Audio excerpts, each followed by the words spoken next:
Welcome to the Deep Dive. Today, we're taking on, well, basically all of human history. We're charting the incredible journey of Homo sapiens, using Yuval Noah Harari's book, Sapiens, as our guide. It's a huge story, and our mission today is to try and understand a single, really staggering question.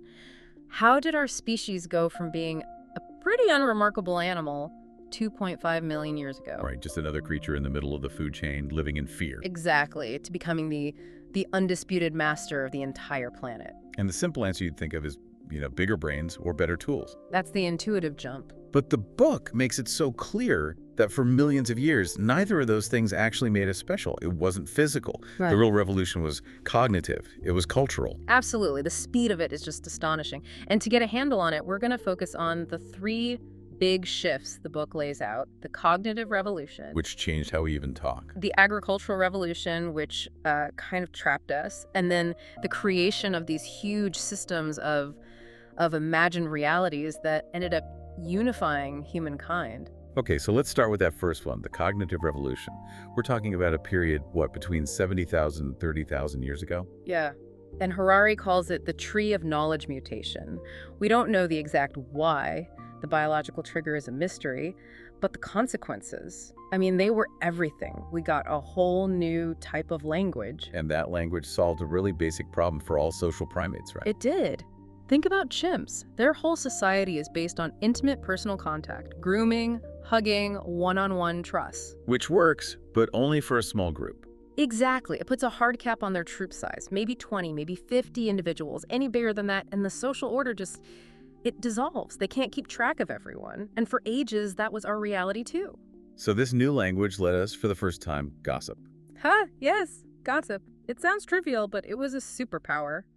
We could share reliable information about who was trustworthy, who was a cheat, even if we hadn't seen it ourselves. That must have made groups much more stable. But there's still a limit, right? There's that magic number. There is. This is the fascinating part. Even with amazing gossip, sociological research shows there is a natural maximum size for a group bonded by, personal acquaintance and rumor, and that number is about 150. 150. And it's wild because you see it everywhere today. Military units, small companies, communities, up to 150. Everyone kind of knows everyone, and things work. But the second you hit 151, the system breaks. You need formal hierarchy. You need titles, laws, managers. So to build a city or an empire, you need something much, much more powerful than gossip. And that is the real secret of our new language. The ability to talk about things that do not objectively exist. Shared fictions, imagined realities. That's the mythical glue. That's what lets you bind together not just 150 people, but millions of complete strangers. Like religion. Two Catholics who've never met can cooperate on building a cathedral. Because they both believe in a shared myth about God, or think about a nation. Two soldiers will risk their lives for each other because they both believe in the shared story of their country. I think the most powerful modern example, though, has to be the corporation.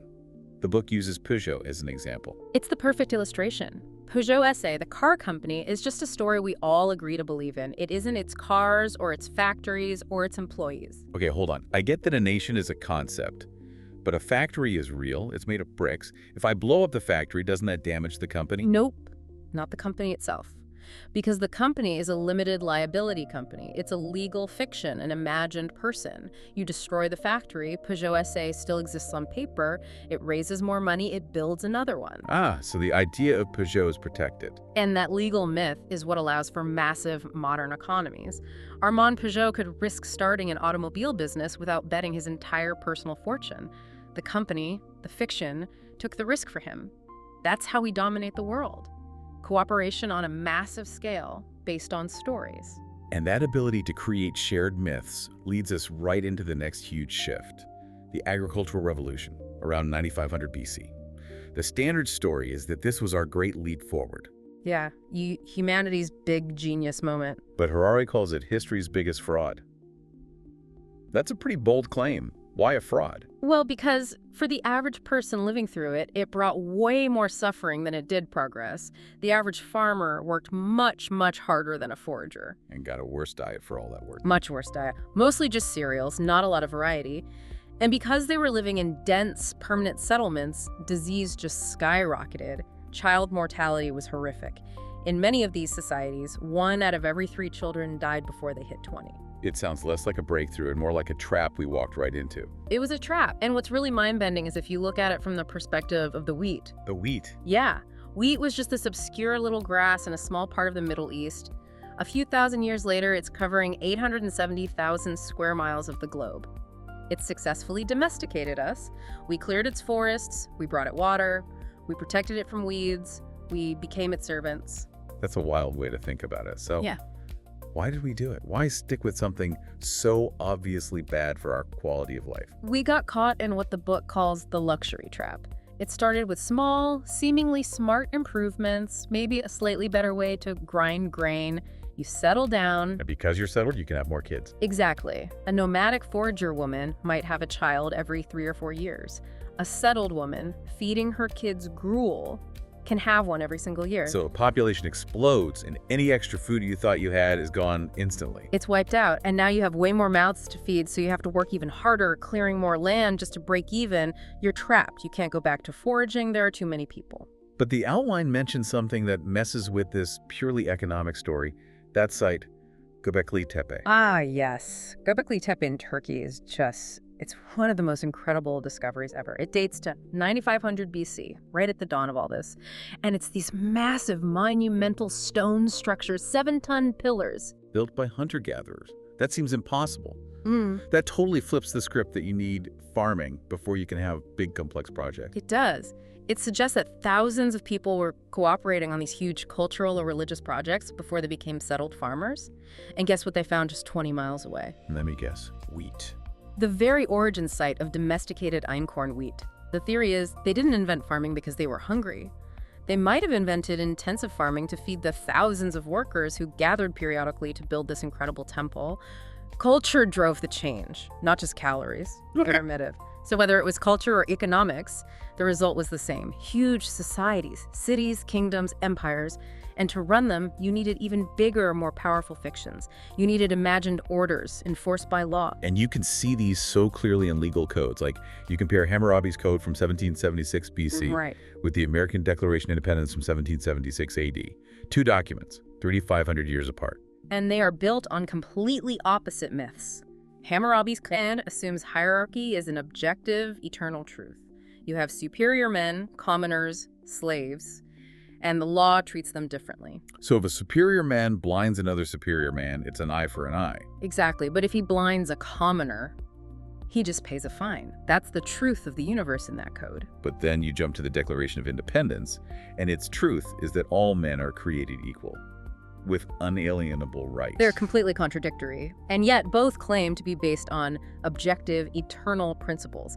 The point is, the only place either of these principles actually exists is in our collective imagination. They're powerful, essential myths for organizing society. Of all those myths, money has to be the most successful ever. It's just a pure mental revolution. And it solved a problem that was completely paralyzing: barter. I mean, just try to imagine a world with, say, 1,000 different goods being traded. Yep. To make that work, you'd need to know almost 500,000 different exchange rates in your head. A cow for grain, a cow for cloth, cloth for an axe. It's impossible. My brain hurts just thinking about it. Money simplifies all of that down to just 999 exchange rates against one thing. Its value isn't in the gold or the paper. Its genius is that it's the most efficient system of mutual trust ever created. You don't have to trust the other person. You just have to trust that they trust that other people will accept the money. That's it. It's trust in the system. And that's why it's so tolerant.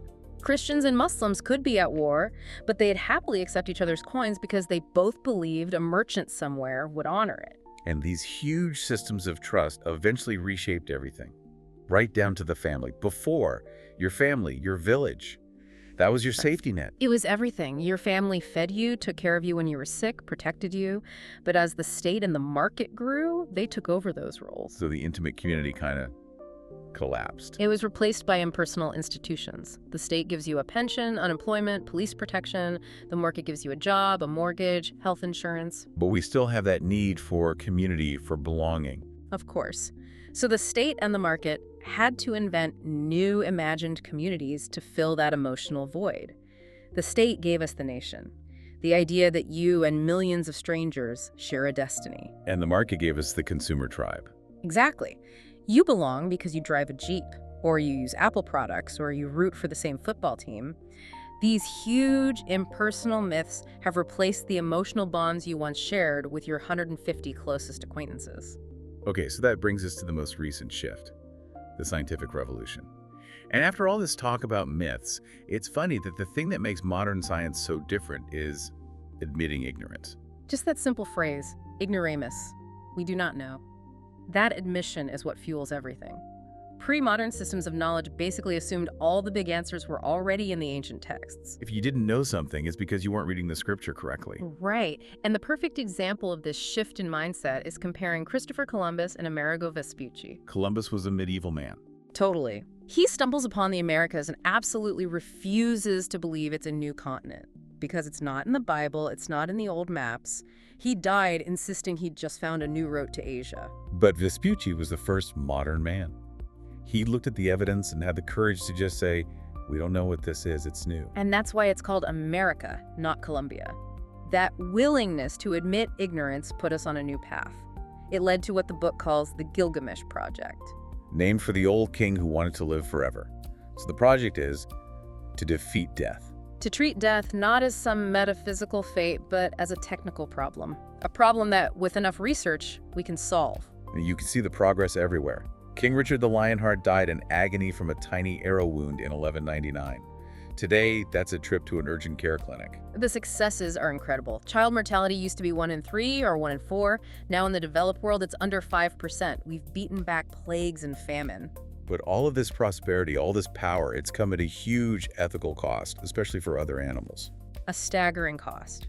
We've subjected billions of farm animals to a system of industrial exploitation that is just. Its cruelty has no precedent.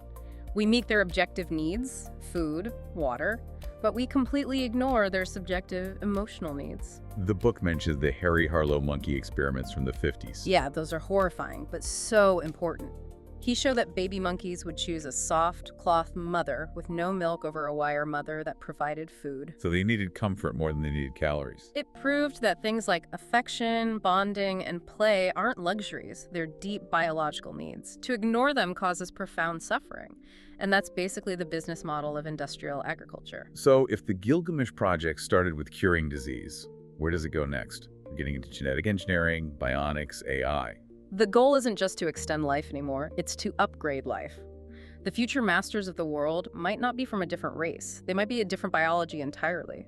A superior elite of cyborgs or genetically engineered sapiens. That's terrifying, because then the myth of equality, which has been so useful, could be replaced by a real, objective biological hierarchy. A group so different from us that we couldn't even understand them. The book has this great analogy. It would be like Hamlet trying to explain his thoughts to a Neanderthal. The gap would be unbridgeable. So we've traced this incredible arc. Our success came from shared fictions, from gods and money to corporations and human rights that let us cooperate on a massive scale. We used science to conquer our old enemies, like plague and famine. Often at a terrible cost to other living beings. And now we're standing right at the edge of a new cliff. Technology is just. It's accelerating. We're gaining the power not just to reshape our world, but to reshape our own biology. To reshape ourselves. So if we are gaining the power to engineer our species, and even to engineer our own desires, choose what we want, the final question is no longer, what do we want to become? No. The question that should spook anyone who really thinks about it is, what do we want to want? That's the ultimate mystery. Because once you can engineer desire itself, who knows what future we'll choose?